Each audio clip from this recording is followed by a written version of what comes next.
some bad news to tell you about some of the recordings. We lost some of them. I recorded them on the cloud on the Ateneo server, and apparently they erased a lot of it. So we lost a bunch of recordings. So I'm now recording just locally, and then I'll just put up YouTube links on on our chats. When I share a recording, it will be a YouTube link, which means it takes time to render. So it'll take me a little longer to post that. But yeah, I found that out I think yesterday when some of my students were asking kung nasan yung recordings nila. And I checked and it's like, oh shit, it's gone. And I couldn't retrieve them. Nabura na siya sa server. So yeah, I'm kind of upset because usually Zoom lets me know, or Zoom lets me know by email that they're about to do that. This time around, it didn't. So nagulat ako. I wasn't able to save the recordings. But anyway, right, that's my fault. My apologies. But back to our discussion, or back to the idea of discussion, right? We've been hearing a lot about these people these past weeks, right? Since the filing of candidacy started and ended, right? You cannot file for candidacy anymore. So barring substitutions, these are the people running for president of the country in 2022. Now, the deadline for substitution is November 15. So there's a month. So there's a few more weeks. So we'll get to that in a bit. No? But right now, what I wanted to look at in this discussion was the stories, the narratives that each candidate seems to be presenting as of now. And we'll see how we will talk about how they operate and what they seem to be trying to do to try and convince, right, the voter to vote for them. All of the stories being shown have the same objective, right? The same objective is to convince you to vote for them. And but they're doing it in very different ways. They're taking very different approaches. And so I'd like today, we share what we think and what we've seen, and maybe our opinions about it. So we'll start with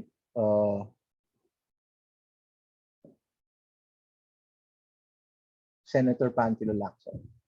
So what have you heard about? What narratives are spinning about Panfilo Lacson as of now that you've encountered?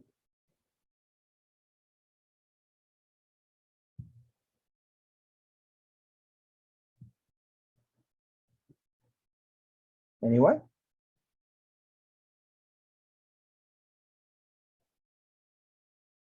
For laborers, talaga? Like how, Patricia?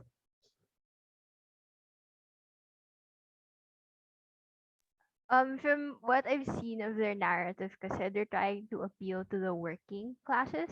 Okay. So they're trying to push for, what they're saying is that they're trying to push for more initiatives that support the working class.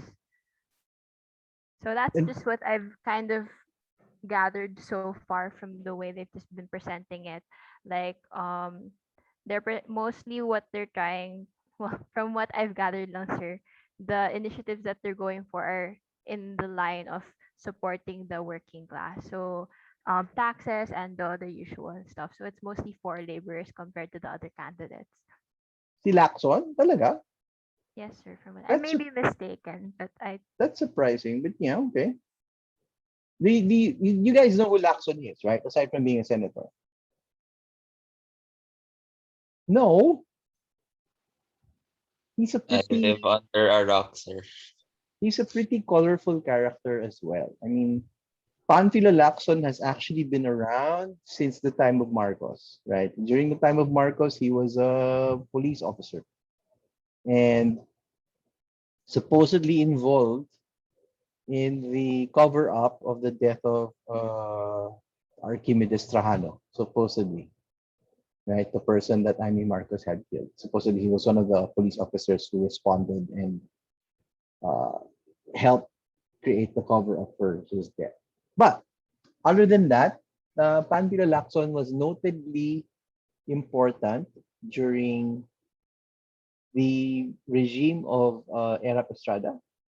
He was Joseph Estrada's PNP chief. right? And under his leadership, the PNP had if you saw it, I think in some of his posters, the PNP had a 34-inch waistline um, requirement. In other words, no police officer must have a waistline larger than 34 inches. And that was an attempt for them to get rid of the pot-bellied policeman image that the PNP was suffering from. He supposedly reformed a lot of the PNP to turn it professional, right? And he was actually pretty. He was seen as a good cop, right? A pretty good cop until um, the impeachment of Joseph Estrada happened, and there was this journalist named Bobby Dacer who supposedly had proof of corruption of Eric Estrada and who was brutally murdered. And the accusation is that it was Lacson who ordered the death of Bobby Dacer. And when EDSA 2 happened and Erap was ousted, murder charges were filed against Panfilo Lacson, which led to Panfilo Lacson fleeing the Philippines and becoming a fugitive in the United States for a few years. Right? And which kind of raises the question, if you were innocent, why did you run? Right? And I think after a few years, he comes back, runs for senator, wins. He runs for president actually and loses. Right? And he has been a consistent presence in the Senate ever since. He's seen as anti-corruption, right? He's seen as a cop. So his one of the things that he announces is that he doesn't take the pork belly funds. His office does not use the funds allocated for his office. So he gives them back supposedly. Right. So the idea of him not being corrupt in that way. He, he is the arch enemy of Gloria Macapagal Arroyo and her husband. Right? He dislikes them and they dislike him rather strongly. So there, that's Pantila Lacson. Right. What about the next guy?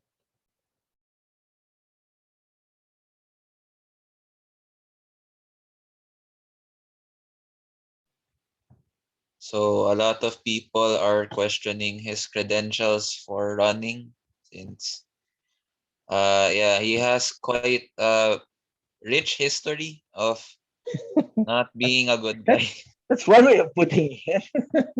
Oh, yeah. But if we're talking about narratives, no, if you're talking about the stories being spun, what's the narrative of Bato right now for this campaign? No, what's this narrative really? People say that he's just a puppet. Yeah, kind of, right? It doesn't help that Bato himself said that he was told to file his candidacy for president 2 hours before the deadline. And parang sinabihan lang siya, oh, pumunta ka doon, mag-file ka. And so, there is this question of, why are you running? And he has not really answered that question as of yet. He's been very um, vague about it. What else have you heard about Bato?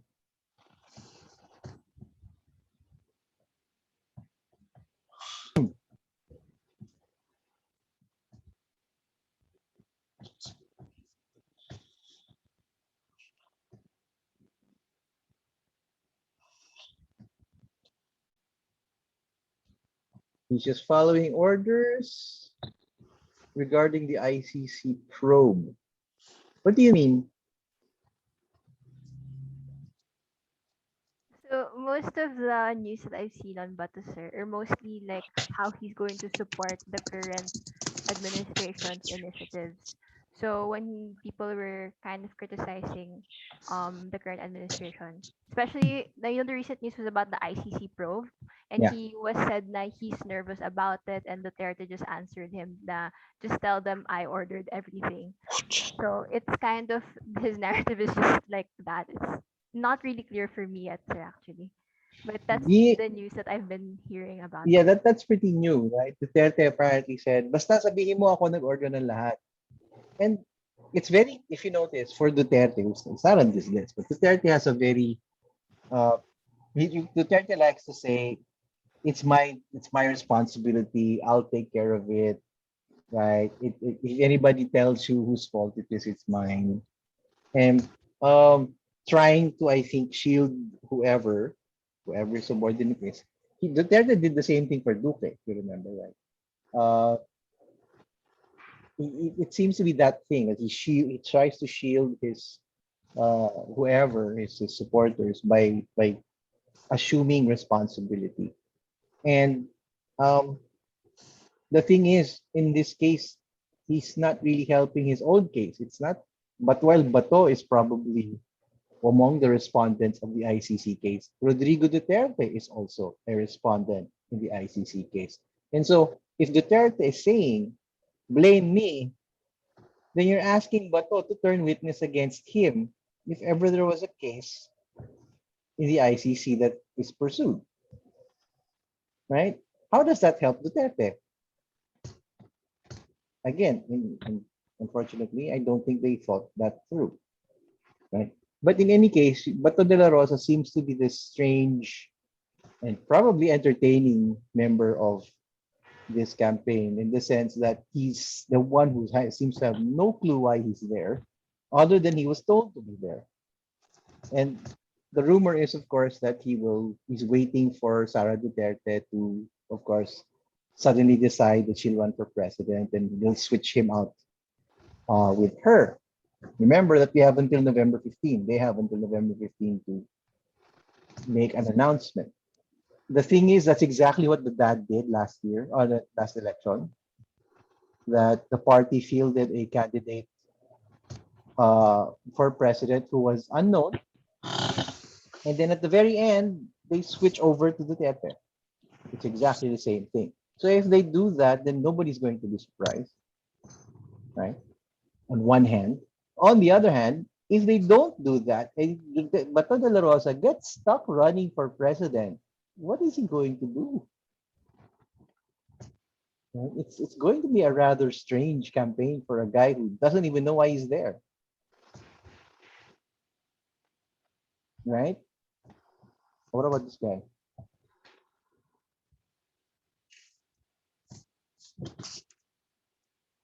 What's his story? So, uh, I hope you know who he is.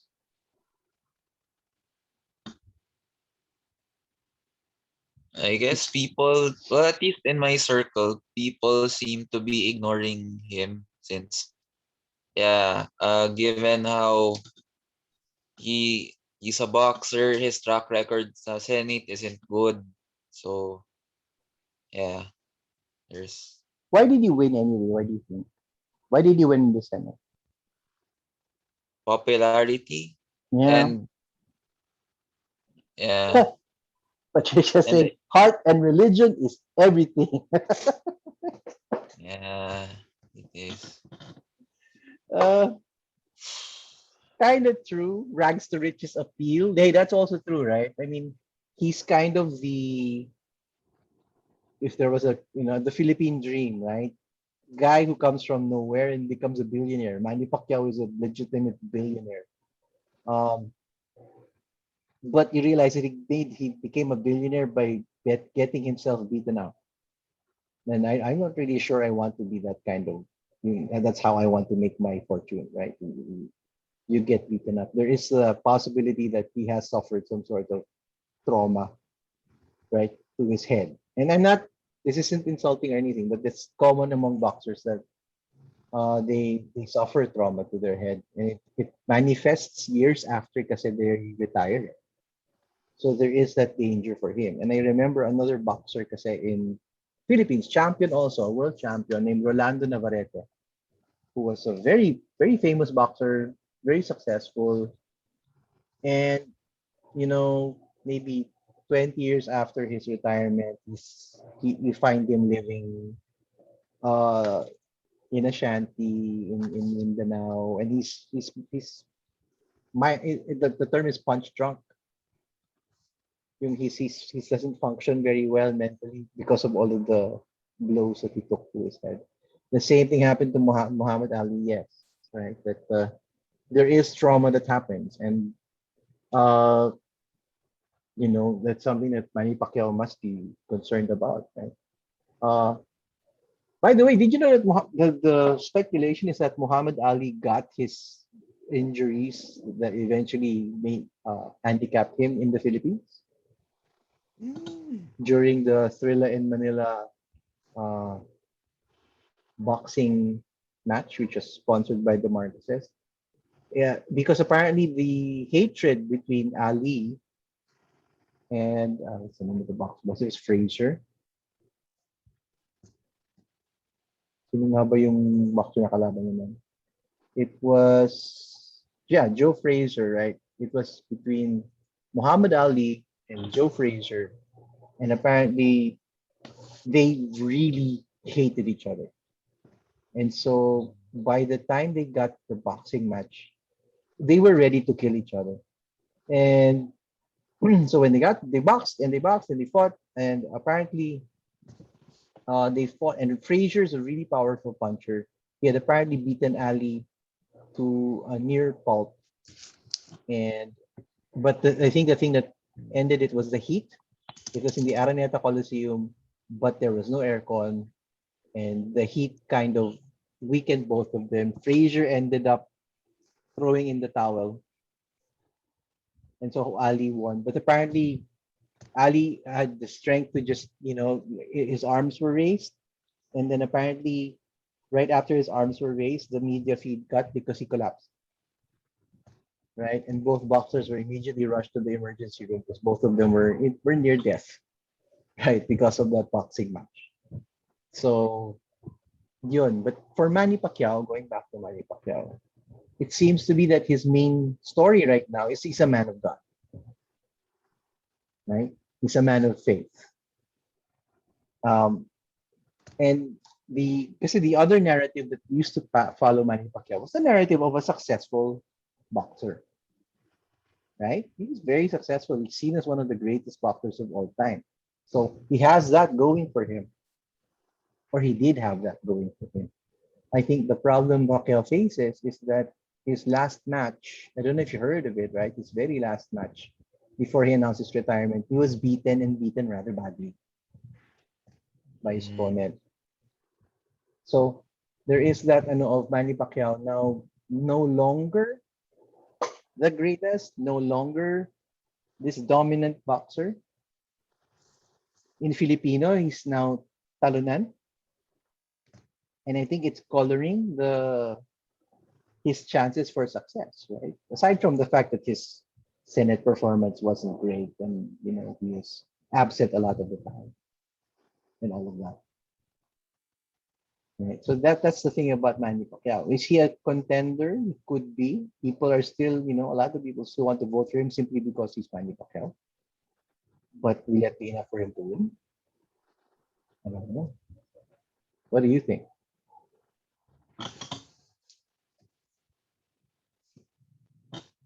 Mm.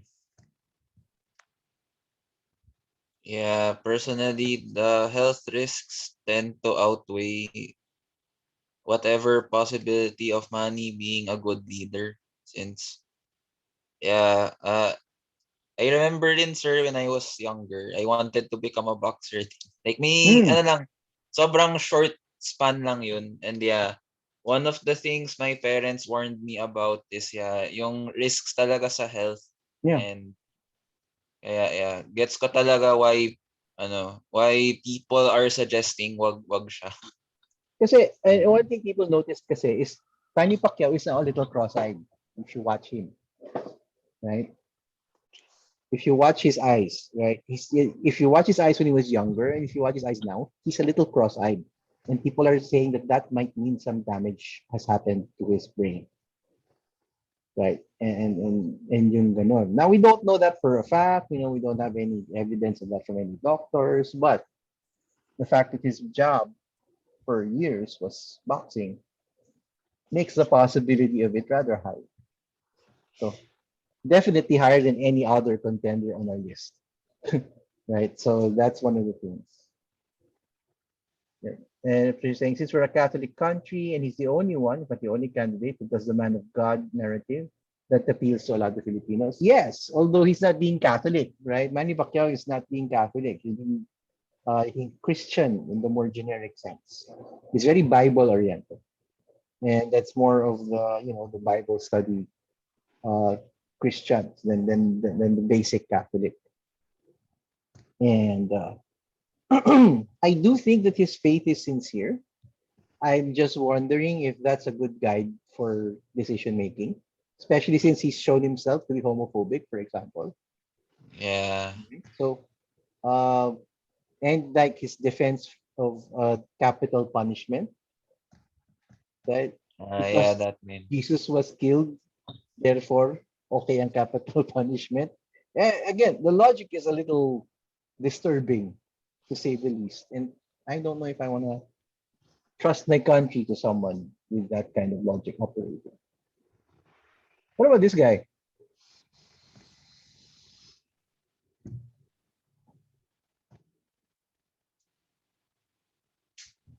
Young, vibrant, dynamic.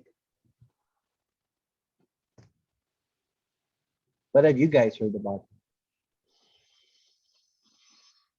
So out of everyone, I personally heard the most from him talaga. And so on one side, some say na pro Duterte siya. Tapos yung iba, okay naman daw siya. And then sa side, I think I mentioned this before, sir, pero sa side ng Mhm. parents ko, parang medyo parang plastic daw siya or something. So, yeah, it gets quite confusing rin with him. Yeah, John saying rags to riches. And that's true, right? Uh he came from poverty, eh. Became an actor, became successful there, or became noticed there, transferred to politics, became very successful in politics. So he does have, if you want to talk about political credentials, he does have them. Um, Patricia, what do you mean by fixer? He has the typical fixer narrative. Uh, Usually what I've noticed over the years is that at least one politician has that we have problems, I can fix it. Ah, right. So he has that out of everyone, actually. Yeah. It, it's Like, it's it's populist. yeah. It's a very So populist thing. it's like a very father narrative, sir. So he's like, oh, I can fix this. This is our problems. I can fix it. Yep. AS asking, I don't get why he's in so many jeans ads because he's the only guy among our candidates, I think, who looks good in jeans, right? You want to see Bato in jeans? I don't think so, right? I think one of the things that Isko Moreno has going for him is his looks. He is handsome, right? He's still very good looking. I think among of the candidates we have, he's the best looking one, which is something. Remember that some of our voters will vote on looks, right? How do I know that? I remember the last senatorial campaign, people were voting for Bong Revilla because he was guapo, right? Because he was guapo at mukha naman daw siyang mabait. And the thing is, this is a convicted, he's been convicted of plunder. And yet, dahil mukha siyang mabait, binoto siya. That's why he's in the Senate, right? So that's one. I think Isko Moreno, if you ask me, should not have run for president at this point. He should have waited. And I think his recent reactions, he's been very eager to respond to all these things, and he's been very vocal about expressing opinions and all that. On one hand, sure, yeah, get your name and your voice out there. On the other hand, you're a little too eager, and it's showing, right? He's a little too eager. Somebody saying, I heard he's selfish for power since his term for mayor isn't finished yet. I know, he's kind of eager now. He's a little excited. And The thing is, he's never the highest position he's held is mayor. So um, you're not even finished being a mayor yet. You want to run for president. Medyo malayo yung talon nun. And if we look at, and unfortunately for him, former mayors who have run for president, who have become president, do not have a good track record as president. Who are they? Joseph Estrada and Rodrigo Duterte. Right? Those two were mayors. They both kind of flubbed it.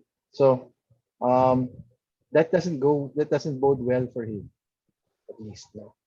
But I think for Isco's story, I think he's banking on the fact that he's popular, that he's masa, right? He comes from the masa.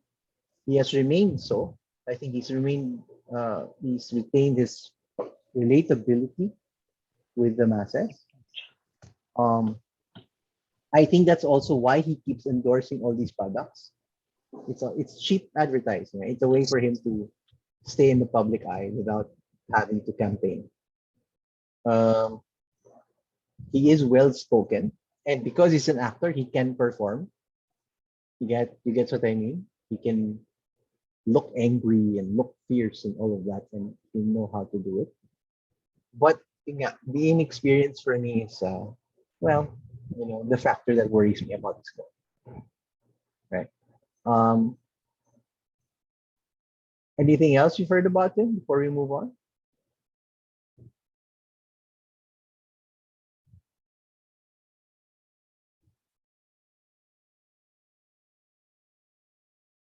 Oh, sige. Next.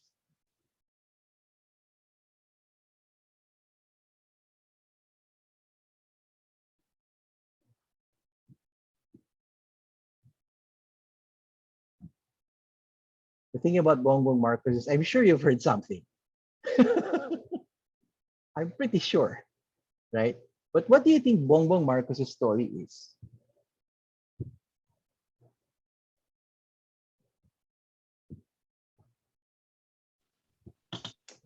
Hmm.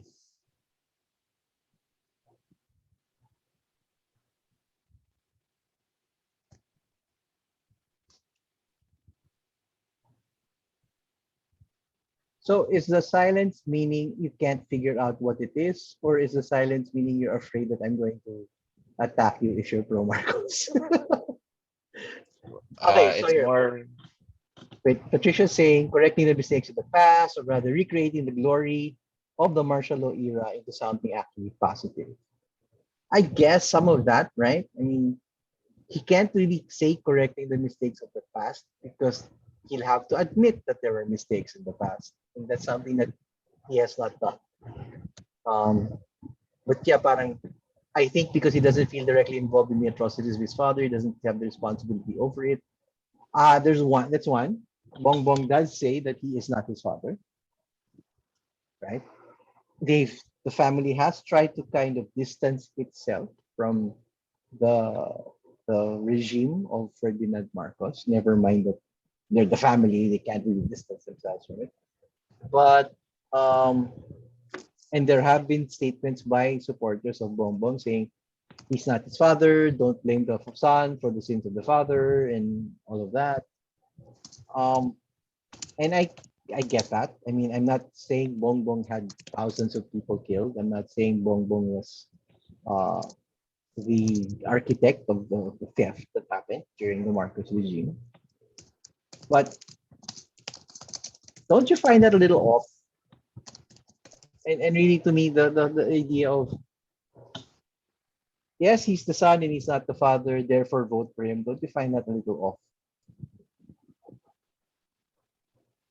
Yeah, kasi that doesn't answer the question, what did he do to deserve Exactly, more votes? exactly. And I saw this on my social media uh, feed that there was a guy saying his province is Ilocos, Ilocos Norte. There was a social media feed saying, ask a Bongbong Marcos supporter what Bongbong has done, just to find out, right? Ask the question. And it's funny that apparently some people have tried, right? And the answer that they get normally is he hasn't done anything. Or I refuse to answer your question, right? Cody saying besides that, his track record as a former senator barely showed anything he's done for the country. Yeah, he's been very slow to pass laws, right? His as people have mocked on his achievements page, some of the achievements on his achievements page are fake, right? Like that rather infamous Milo Taekwondo tournament, which he apparently was dun sa page niya as champion siya.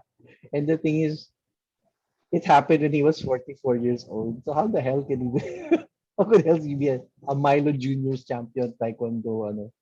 Wait, yung ganon, no? So that's something.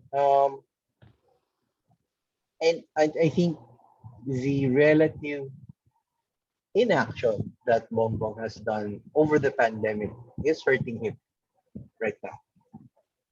Because you have his opponent, who we'll get to in a second, no? His opponent who has been doing all these things during the pandemic with limited resources. And if again, if we're to believe that Bongbong has access to a lot of resources, where was his effort? What did he do? If supposedly he's he loves the country and he's doing this for the country, right? And it doesn't really help that there are a lot of statements him or his son have made that don't help, right? Like Sandro Marcos has said that Bongbong was told to go into politics because nandun yung pera, right? And Bongbong was told that by Ferdinand. And yung bang, no, that's not supposed to be why you go into politics. You don't go into politics dahil sa pera. And yung ganun. Right? So, but Bongbong has a shot of winning, right? I think Bongbong does have a shot of winning. And that worries me because given that he hasn't really done anything, what is he going to do if he's president? Right? And I can't answer that question. I don't know. Which brings us to the last person on my list. Right? What have you heard about her? So, quite a lot rin. Uh, on the side of my parents, sabi nila, parang peke lang daw siya or something. And then, there are some people say mahinhin daw siya, like yung Mhm. isang cousin ko. And then I have another cousin who I'm not sure what his stance is kasi hindi ko pa siya babalikan. Pero he may be against her rin kasi ano eh, uh, he every time I bring up a point, like for example, I show yung ginawa ni Lenny, parang ang dami niyang tanong. Although, pero so yeah. And then, oh yeah, and then I guess from my circle of friends naman in Ateneo, yeah, they all support. Kahit naman ako, I see naman na she has the potential. I really hope her platforms will do well. Like yun lang naman from me. And yeah, Alam mo, ano ba platform niya? I can't remember. Wala pa 'di ba? Parang Wala pa. December. So, nagulat na ako sa her platform na siya. May platform na siya because I haven't heard any. Yeah, my bad. And Yeah. so Wala pa that's my pala. thing. That's my issue with all of them. Yeah, wala pa pala. No one has released platforms yet, Yeah. right? People have the idea that she's too soft for politics now. The motherly image is hard to push for the masses because the masses want an iron fist, which is disturbing, right? John says some people want to vote for her but nangihinayang raw dahil di mananalo. See, that's the thing, right? And I think it relates back to the idea of her being soft, right? And yeah, right? To Patricia, yes, she's unreachable for a lot of the masses. And you see the combination of things, right? She's soft, She won't win. Why would I vote for her? Right? And the thing there really is this. I don't know where it came from, no, but this desire by a lot of Filipinos for a firm leader. And the problem with that is we had one. That's what Duterte purported himself to be, a firm leader with an iron fist and all of that. That's why he was voted into power. And what happened? Right? So Yeah. is that really what we need? And that's the question, no? The other thing Yeah.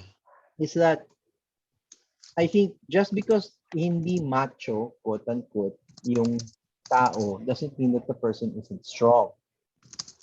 It's just that we need to, I think that that's the campaign problem of the Robredo campaign is how do you show strength, right? While retaining her image as a, as a woman and as a, I don't like that whole nanay Lenny thing. It's like tatay digong. And I don't like that, right? I really don't. You're not Yeah. voting for a parent. And really the You're Filipino voting for a people don't leader. need a parent. I think that uh it's a very patronizing set of messaging to do when you say we need a parent. Because no, we don't. We're grown-ups, aren't we? Yeah. And it kind of avoids accountability kasi.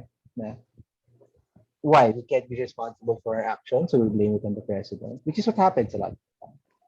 Right? And that's not fair. Mm. So, but Lenny's narrative, if you want to talk about it, seems to stem, number one, from her husband. Right? Lenny Robredo is, of course, the husband of Jesse Robredo. And Jesse Robredo was a very um, well loved mayor. He was seen as one of the best mayors of the country. And he was actually being seen as a possible presidential candidate later on. But he unfortunately died in a plane crash. And that's kind of what catapulted Lenny into the spotlight, right? Lenny was very quiet at the time. She was the wife of Jesse. And, diba? And it has echoes of Cory Aquino and Ninoy Aquino. And the widow gets thrown into the spotlight because the politician, the more popular husband is dies, right? So there's that. Um, that's both good and bad because one of the complaints of Cory for about Cory was that she was seen as weak, right?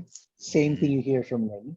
The thing is, Cory proved people wrong, right? One of the things that happened during Cory Aquino's funeral were the generals and officers who mounted coup attempts against her went to her wake and saluted her because they never expected her to stand up to them the way she did. They were expecting her to fold, and she never did. And so, the idea of strength needing to be some sort of macho thing is not necessarily the case. But Mm. again, Filipinos look for a certain kind of strength kasi. That's why Manny Pacquiao is there, right? Manny Pacquiao is more the embodiment of that kind of strength. But yeah, when he was winning, well, he doesn't win. Um, will Lenny win? I don't know. I hope. Right? I hope she does because if you look at the list, right? If you go back to our list,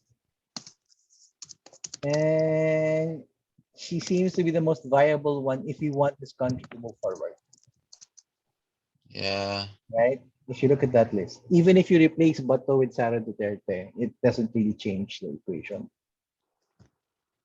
right? Uh, Sir, Mhm. if it's okay for me to ask, kasi actually I've encountered so many people who said these words and I don't know how to, I mean, I don't think I can convince them kasi sobrang set na nila. Pero siguro for my own awareness and in case someone's willing to hear this out, how am I supposed to respond to people who say it's pointless to vote kasi vote buying tapos our votes are fake kasi manual counting blah blah blah. It's not Like, manual counting. oh, It's not so manual counting. It's automated. It's been so automated for like the past few okay, so elections, that dude. means okay na siya. Parang hindi there's low risk of Very low. And then that's kind of the thing that's frustrating, I think, not good. a That's lot of good. traditional politicians, right? So when Rodrigo Duterte won, that was a genuine victory. That wasn't cheated. That's Genuine good. yun. Bongbong's loss is also genuine, which is why Bongbong is so frustrated, right? Lenny Robredo won legitimately because it was automated. The thing about our elections now is that because the voting, you vote on election day, and the machine automatically tallies the votes as you cast them, right? And then the machine transmits the counted votes to the Comelec Center. That's almost real time.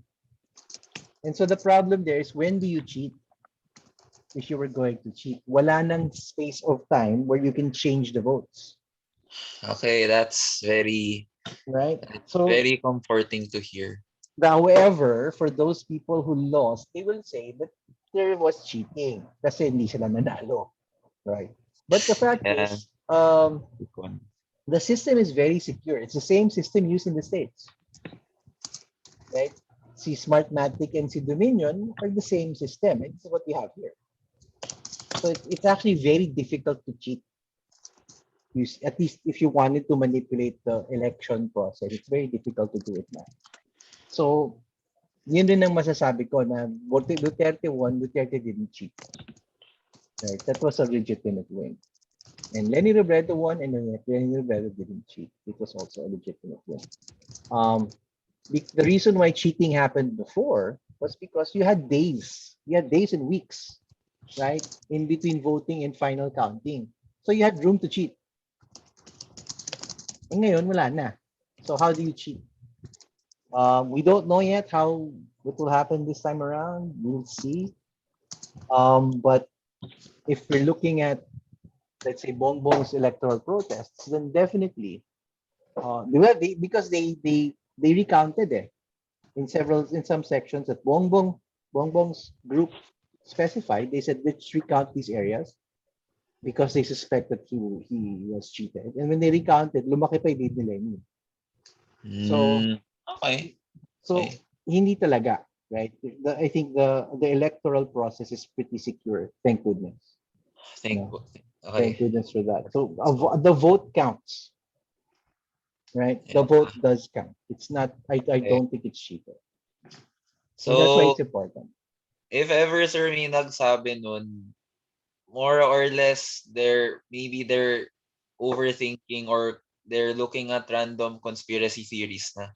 Probably. I mean, it's the same thing in the States. But they were trying to discredit the voting Win of Joe machines. Biden. Yeah, di ba? And via, sabi nila, dinaya daw ng voting machines. Right? Which is probably the Mm, same thing that will happen here. Sasabihin, manipulate yung voting machines somehow. But really, there's no real way to do it, right? Because the voting machines aren't designed that way, for one thing. So just yeah. designed to count and then transmit. So where does it change ballots? Right? And Sabagay. there are backup records eh. Oh, well, that's true. There are Government backup records. government So website. yeah, and in pag nag-audit, they can audit the machine eh. So they can back up and see what happened. Not to mention the presence of the COMELEC representatives in the voting areas during the time. And the COMELEC representatives are teachers. They don't really have a say on who you vote for. So I think if anything, the Philippines has one of the better electoral processes around na, right? And the voters themselves are very vigilant. I remember during the senatorial elections, I was in line to vote. and if there was a delay, I think they ran out of paper in the machine and they were replacing the paper. And immediately the voters started going, bakit matagal? Ano yung delay? And that means nakabantay sila. So, to me, that's a good sign that it's very difficult to cheat when the voters are watching what you do. So there. So that's the hope. Now, who will win? I don't know.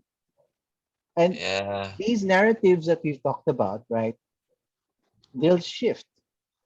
You're going to see it shift. You're going to see it change. You're going to see parts of it emphasized, other parts of it de-emphasized over the course of the campaign program, right? So matagal pa to. And I just Yeah. wanted to share this today as a way of sharing with you guys that here on narratives are being presented and used currently to persuade you guys to vote, right? If you're wondering what narratives do, this is what narratives do. And Mm. the power of narratives is actually pretty strong, right? Hala, 4:55 daw. Okay, so wait, let me Oo nga eh. let me stop recording.